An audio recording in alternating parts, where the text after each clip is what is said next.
এই যিকোনো সামগ্ৰীৰ আমি জানো যে সামগ্ৰীৰ মূল্য বৃদ্ধি হয় বা বস্তুৰ দাম বাঢ়ে আৰু সেই ব্যৱহাৰ যেতিয়া যিখিনি চৰকাৰী চাকৰিয়াল থাকে তেতিয়া তেখেতসকলে অনুভৱ কৰে যে নিজৰ জীৱন যাত্ৰাত সামগ্ৰীৰ মূল্য বৃদ্ধি হোৱাৰ লগে লগে নিজৰ যিটো দৰমহাটোৰ বেছি হোৱাটো সকলোৰে এটা আশা থাকে আৰু সেইকাৰণে এই দৰমহা আয়োগ প্ৰথম আৰম্ভণি হৈছিল 1946 চনৰ মে মাহত যাতে প্ৰত্যেক 10 বছৰৰ অন্তৰে অন্তৰে যিখিনি কৰ্মচাৰী থাকে চাকৰিয়াল থাকে তেখেতসকলৰ দৰমহা বিভিন্ন তাত থাকে যে ম্যাথমেটিক্যাল ক্যালকুলেশন থাকে তাৰে ওপৰত বেছ কৰি সময়ে সময়ে 10 বছৰৰ অন্তৰে অন্তৰে দৰমহা বৃদ্ধি হয় যেটো অষ্টম দৰমহা আয়োগ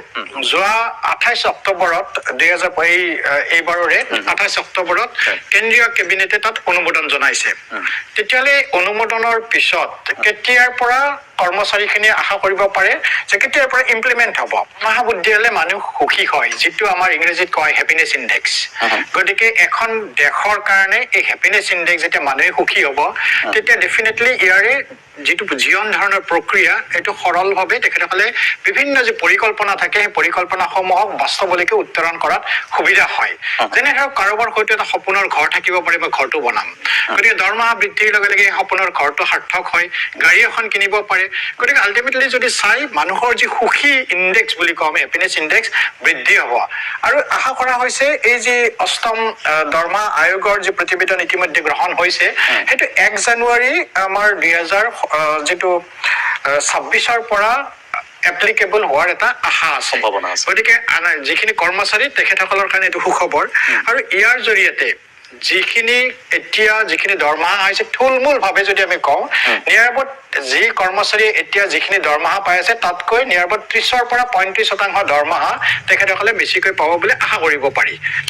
প্ৰথম কথা শিক্ষকতাৰ কথাটো উল্লেখৰ কাৰণে মই কওঁ মই অন্তঃকৰণেৰে ভাবো teacher is the architecture of the society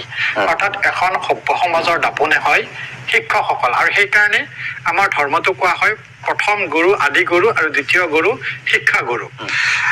দ্বিতীয় এই শিক্ষা গুৰুসকলৰ এতিয়া আগত সিস্টেম আছিল কি বিয়াত নহলেও আপুনি শিক্ষকতা কৰিব পাৰে এতিয়া হৈছে কি আপুনি যদি শিক্ষকতা কৰিব লাগে তেতিয়া হলে বিয়াত আপুনি পাছ কৰা হ'বই লাগিব নাইবা টেট পাছ কৰা হ'বই লাগিব ঠিক তেনেকে যেনেকে আপুনি নেট পাছ কৰা হ'ব লাগিব যদি আপুনি এসিস্ট্যান্ট প্ৰফেসৰ কলেজত অধ্যাপক হ'ব বিচাৰে প্ৰায় সেন্ট্ৰাল গভৰ্নমেন্টৰ 50 লাখ চাকৰিয়াল ইয়াৰ দ্বাৰা উপকৃত হ'ব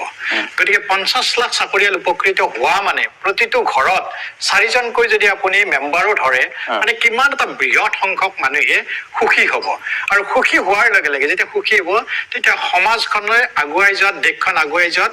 ভাল হয় কাৰণ তেখেতে যেতিয়া নিজৰ অন্তঃকৰণে যিখিনি দৰমহা বিচাৰিছিল তেখেতে পাব তাক খালি আমি চৰকাৰী সিস্টেম হিচাপে গোটেই প্ৰশাসন ব্যৱস্থাৰ জৰিয়তে তাৰ পৰা ম্যাক্সিমাম আউটপুট লোৱাৰ কাৰণে বা তেখেতে নিজে ম্যাক্সিমাম সমাজৰ প্ৰতি দায়িত্ববোধ বুলি ভাবি তেখেতে নিজৰ দায়িত্ব সমাপন কৰে তাৰ উপৰিও যিখিনি এটা বয়সৰ পিছত 60 বছৰ গ্ৰহণ কৰে তেনেকুৱা প্ৰায় 60 লাখ পেনশনাৰে এই মই কেন্দ্ৰীয় চৰকাৰক কৈছো উপকৃত হ'ব ইণ্ডিয়া যেটো আমাৰ কনজিউমাৰ প্ৰাইস ইনডেক্স থাকে অৰ্থাৎ সামগ্ৰীৰ মূল্য বৃদ্ধি যেনেকৈ essential commodities non essential commodities সকলোৰ পৰা এটা নিৰ্দিষ্ট শতাংশ লৈ পেলাই এটা ম্যাথমেটিক্স হয় তাৰে ওপৰত বেছ কৰি হয় এনেকুৱা নহয় যে আপুনি বিচাৰিছে মানে যিকোনো পাৰ্চেন্টেজ ইয়াত বাঢ়িব যেনেকৈ মই কৈছিলো এবাৰ 30 to 35% এক্সপেক্ট কৰিব পাৰি যিজনে আগতে ধৰি লওক কোনোবাই 18000 টকা দৰমহা পাইছিল এতিয়া এই নতুন পে কমিশনৰ ফলত তেখেতে হয়তো 32900 মান তেখেতে দৰমহা পাব গতিকে এইটো এটা সম্পূৰ্ণৰূপে এক গাণিতিক বিষয়ৰ নিচিনা ম্যাথমেটিক্স হয় বিভিন্ন ওয়েটেজ এভাৰেজ লোৱা হয় যেনেকৈ সামগ্ৰীৰ মূল্য বজাৰত কি আছে তেনেকুৱা বিভিন্ন সেক্টৰৰ ওপৰত ডিপেন্ড কৰি নিৰ্ধাৰণ কৰে কিন্তু এটা যেটা আমি কেন্দ্ৰীয় চৰকাৰৰ দৰমহা আয়োগৰ কথা কওঁতে বিভিন্ন ৰাজ্যত ৰাজ্যিক কৰ্মচাৰী সমূহ থাকে অসমৰ প্ৰেক্ষাপটত সুখবৰ এইটোৱে যে অসম চৰকাৰে ইতিমধ্যে 8 পে কমিশন যে সেন্ট্ৰাল গভৰ্নমেন্টে ডিক্লেয়াৰ কৰিছে সেই পে কমিশনৰ আধাৰতে সম্পূৰ্ণভাৱে ৰাজ্যিক কৰ্মচাৰীক দৰমহা প্ৰদান কৰিব ব্যৱস্থা কৰিব গতিকে একেই অৰ্থাৎ এজন কেন্দ্ৰীয় কৰ্মচাৰী যিমান দৰমহা পাব এজন ৰাজ্যিক কৰ্মচাৰীও পাব যেটো আগতে এটা ফাষ্ট ডিফাৰেন্স আছিল আৰু সেই কাৰণে আপুনি চাব মানুহৰ মানুহৰ মাজত এটা ভিন্ন মান্যতাৰ পাৰ্থক্য আহিছিল যে মই কেন্দ্ৰীয় চৰকাৰৰ অধীনত কাম কৰোঁ, মই ৰাজ্যিক চৰকাৰৰ অধীনত কাম কৰোঁ। কিন্তু এতিয়া, আৰু সেইটো সঁচাকে আদৰণীয় পদক্ষেপ, মই ভাবো সকলো ৰাজ্যই এইটো গ্ৰহণ কৰিব লাগে, যাতে এখন ৰাজ্যৰ একেটা পৰিয়ালৰ কোনোবাই ৰাজ্য চৰকাৰৰ অধীনত কাম কৰি কেন্দ্ৰীয় চৰকাৰৰ অধীনত কাম কৰিলে কোনো যাতে ভিন্ন মান্যতাত ভুগিব নালাগে, সকলোৱে একেধৰণে যাতে সেৱা আগবঢ়াব পাৰে, সেইকাৰণে সকলো ৰাজ্যই ভাৰতৰ এই সুবিধা সকলোৱে আগবঢ়ালে ভাল বুলি মই অনুভৱ